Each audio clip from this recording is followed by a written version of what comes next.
நண்பர்களே, நீங்கள் இந்த காயை வந்து நீங்கள் பார்த்துருக்கீங்களா? பார்த்துருந்தீங்கன்னா இதோட பேர் என்னங்கிறத நீங்கள் கமெண்டில் சொல்லுங்கள். ஹாய் நண்பர்களே, இன்றைக்கி நம்ம இதை சாப்பிட்டு பார்த்துட்டு இதோட டேஸ்ட் எப்படி இருக்குன்னு தான் நம்ம சொல்ல போகிறோம்.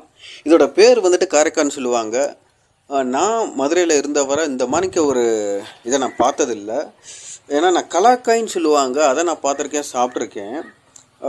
அதுவும் இதுவும் பார்க்குறதுக்கு கொஞ்சம் ஒரே மாதிரி தான் இருக்குது. ஆனால் அது வேறு இது வேறு. இதை வந்து காரைக்காயின்னு சொல்லுவாங்க. இதில் வந்துட்டு இது இருக்கும், கொட்டை இருக்கும். அந்த கலாய்க்காயின்னு சொல்லுவாங்கள்ல, அதில் வந்துட்டு அந்த மாதிரிக்கு கொட்டை இருக்காது.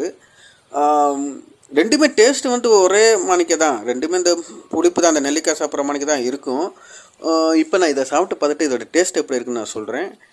அதே மாணிக்க இதை எப்படி சாப்பிடணும்னா, கொஞ்சமாக உப்பு, அப்புறமா கொஞ்சமாக மிளகாப்பொடி ரெண்டுமே போட்டு நல்லா மிக்ஸ் பண்ணிக்கோங்க. மிக்ஸ் பண்ணிவிட்டு அந்த காரைக்காய் வந்துட்டு சின்னதாக கடிச்சு விட்டுட்டு தொட்டு சாப்பிட்டு பாருங்கள். சும்மா டேஸ்ட்டு வந்துட்டு அல்டிமேட்டாக இருக்கும். இது அப்படியும் கூட சாப்பிட்லாம், சாப்பிட்டாலும் ரொம்ப நல்லா தான் இருக்கும். அதே மாதிரி இதை வந்துட்டு நம்ம ஊறுகாய் பண்ணலாம். ஊறுகாய் பண்ணோம்னா இதோட டேஸ்ட்டு சும்மா வேறு லெவலில் இருக்கும் அது.